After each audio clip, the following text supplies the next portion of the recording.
CMR family mall ఇప్పుడు మన కేపీహెచ్బీలో ఫిబ్రవరి 10వ తేదీన ప్రముఖ నటి శ్రీలీల గారిచే ఘన ప్రారంభం. ఈరోజు వైజాగ్లో రాష్ట్ర స్థాయి పోటీలు ప్రారంభమయ్యాయి. సో సచివాలయ స్థాయి నుంచి రాష్ట్ర స్థాయి వరకు క్రీడాకారులందరూ కూడా పోటీ పడి ఆడి ఈరోజు ఈ స్థాయికి రావడం చాలా సంతోషంగా ఉంది. ఎందుకంటే క్రీడల పట్ల అభిమానం, ఆసక్తి ఉన్న జగన్మోహన్ రెడ్డి గారు యువతకి క్రీడల పట్ల ఆసక్తి, అవగాహన పెంచడమే కాకుండా ఆరోగ్యమైన అంటే హెల్తీ లైఫ్ స్టైల్ని అలవాటు చేయాలన్న ఉద్దేశంతో ఈ ఆడుదాం ఆంధ్ర అనే ఒక కార్యక్రమాన్ని రూపుదిద్ది దాదాపుగా 120 కోట్లని దీనికోసం కేటాయించి ఈరోజు మీరు చూస్తే కాన్స్టిట్యున్సీ స్థాయిలో, జిల్లా స్థాయిలో ఇప్పటికే గెలిచిన వాళ్ళందరికీ కూడా క్యాష్ ప్రైజ్తో పాటు మెడల్స్ ఇవ్వడం మీరు అందరూ కూడా గమనించారు. అలాగే సచివాలయ స్థాయి నుంచి బేసిక్ కిట్స్, టీషర్ట్స్, క్యాప్స్ ఇవ్వడమే కాకుండా నియోజకవర్గ స్థాయి నుంచి ప్రొఫెషనల్ కిట్స్, టీషర్ట్స్, క్యాప్స్తో పాటు మెడల్స్, ప్రైజ్ మనీ కూడా ఇవ్వటం మీరు గమనించారు. సో దాదాపుగా 12.5 కోట్ల రూపాయలని క్యాష్ ప్రైజ్గా ఈరోజు క్రీడాకారులకు అందించి క్రీడల పట్ల వాళ్ళకి మరింత ఆసక్తి పెంచే విధంగా ఒక మంచి ప్లాట్ఫామ్ని ఇవ్వటమే కాకుండా ఫ్రాంచైజీతో ఈరోజు ఎవరైతే ఈ 5 గేమ్స్లో ప్రతిభ చూపించారో వారిని నేషనల్, ఇంటర్నేషనల్ లెవెల్ క్రీడాకారులుగా రూపుదిద్దడానికి ఈ ఫ్రాంచైజీతో టైఅప్ చేసుకున్న విషయాన్ని కూడా మీ అందరికీ కూడా ఇప్పుడే తెలియజేయడం జరిగింది. సో ఆడుదాం ఆంధ్రాతో గేమ్స్ని కూడా యువతకు అందించారు. ఇంతవరకు యువతకి క్వాలిటీ ఎడ్యుకేషన్ ఇచ్చారు, అలాగే క్వాలిటీ మెడికల్ సపోర్ట్ ఇవ్వడం జరిగింది.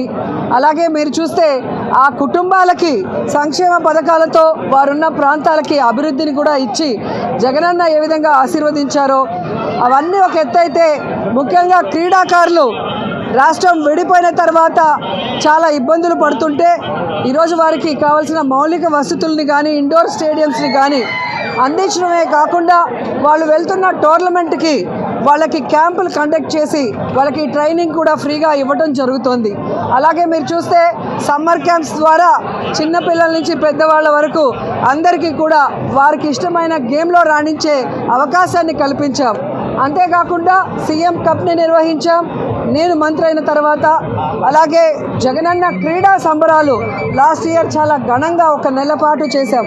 అలాగే ఈ సంవత్సరం ఆడుదాం ఆంధ్రాతో మొత్తం రాష్ట్రంలో ఉన్న క్రీడాకారులు, క్రీడల పట్ల ఆసక్తి ఉన్న అందరూ కూడా గ్రౌండ్లో అడుగుపెట్టి ఈరోజు హ్యాపీగా ఆడుకునే అవకాశాన్ని కూడా కల్పించినందుకు క్రీడా శాఖ ద్వారా, అలాగే క్రీడాకారుల ద్వారా జగనన్నకి వీరందరి తరఫున కృతజ్ఞతలు తెలియజేసుకుంటున్నాను.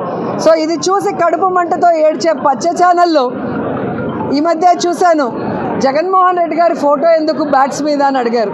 ఒక ప్రభుత్వం చేసే కార్యక్రమం మీద ముఖ్యమంత్రి జగన్మోహన్ రెడ్డి గారి ఫోటో కాకుండా దిష్టిబొమ్మ అయిన చంద్రబాబు నాయుడు ఫోటో పెడతారా అని నేను అడుగుతున్నా. గతంలో చంద్రబాబు నాయుడు ముఖ్యమంత్రిగా ఉన్నప్పుడు ఆయన చేసిన వెల్ఫేర్ స్కీమ్స్ కానీ ఏవైనా ఉంటే అంటే వాళ్ళు ప్రచారం ఎక్కువ చేసుకున్నారు, వెల్ఫేర్ అందించింది తక్కువ. ఆ ప్రచారం మెటీరియల్ మీద చంద్రబాబు నాయుడు ఫోటో కాకుండా చిరంజీవి, పవన్ కళ్యాణ్ ఫోటోలు వేశారని నేను అడుగుతున్నా. ఈరోజు తెలుగుదేశం పార్టీ వాళ్ళ కడుపు మంట తారాస్థాయికి చేరింది. అటు సంక్షేమం, ఇటు వెల్ఫేర్, అలాగే మీరు చూస్తే ఇండస్ట్రీసు, అలాగే హౌసింగు, ఈ విధంగా శరవేగంగా అన్నీ చేసుకుంటూ పోవటమే కాకుండా ఈరోజు యువతని కూడా ఆయన దృష్టిలో పెట్టుకొని వారికి విద్యను అందించడమే కాకుండా క్రీడల్లో కూడా వాళ్ళకి సముచిత స్థానాన్ని కల్పించే విధంగా ఈ ఆడుదాం ఆంధ్రాని తీసుకురావడంతో ఈరోజు వాళ్ళు మాట్లాడుతున్న మాటలు మీరందరూ కూడా గమనిస్తున్నారు. సో వాళ్ళు తెలుసుకోవాలి, రాబోయే ఎన్నికల్లో ఈ ఆంధ్రప్రదేశ్ ప్రజలు చంద్రబాబు నాయుడు అండ్కోతో ఆడుకోబోతున్నారు. వీళ్ళందరినీ కూడా హైదరాబాద్ వరకు పారిపోయేలాగా తరిమి కొడతారని కూడా ఈ సందర్భంగా తెలియజేసుకుంటున్నాను. ప్రత్యేక హోదా, రైల్వే జోన్, తర్వాత విభజన హామీల కోసం జగన్మోహన్ రెడ్డి ప్రతిపక్షంలో ఉన్నప్పుడు చేసిన పోరాటం అధికారంలో వచ్చినప్పుడు చేయలేదని స్వయంగా షర్మిల గారు అంటున్నారు. ఈరోజు షర్మిల గారు మాట్లాడేటప్పుడు ఒకసారి ఆవిడ ఇప్పుడు ఏ పార్టీలో ఉందో ఒకసారి గమనించాలి. కాంగ్రెస్ ఈ రాష్ట్రాన్ని విడగొట్టింది కాంగ్రెస్, ఈ రాష్ట్రానికి ప్రత్యేక హోదా లేకుండా చేసింది కాంగ్రెస్, ఈ రాష్ట్రాన్ని ఈ రాష్ట్రాన్ని ముక్కలు చెక్కలు వైఎస్ఆర్ గారు చనిపోయిన తర్వాత చేయటమే కాకుండా ప్రజలకు అండగా ఉన్న జగనన్న మీద తప్పుడు కేసులు పెట్టి జైల్లో పెట్టడమే కాకుండా వైఎస్ఆర్ గారి పేరును కూడా ఎఫ్ఐఆర్లో చేర్చింది కాంగ్రెస్ పార్టీయే. సో నిజంగా జగన్మోహన్ రెడ్డి గారు ఈ రాష్ట్రం గురించి ఆలోచిస్తున్నారా లేదా అనేది ఈ రాష్ట్ర ప్రజలకు తెలుసు. ఆయన ఎప్పుడు కేంద్రం వెళ్ళి మోడీ గారిని కానీ కేంద్ర మంత్రుల్ని కలిస్తే రాష్ట్ర ప్రయోజనాల కోసమే మాట్లాడుతున్నారు. అధికారంలో ఉన్నప్పుడు రోడ్ల మీద కూర్చొని పోరాడరు. మంత్రులతో మాట్లాడి రావాల్సిన నిధుల్ని రాబట్టి ఏ విధంగా అన్ని కార్యక్రమాలని పూర్తి చేస్తున్నారో మీరే గమనిస్తున్నారు. ఈరోజు నేను షర్మిల గారికి ఒక సలహా ఇస్తున్నాను.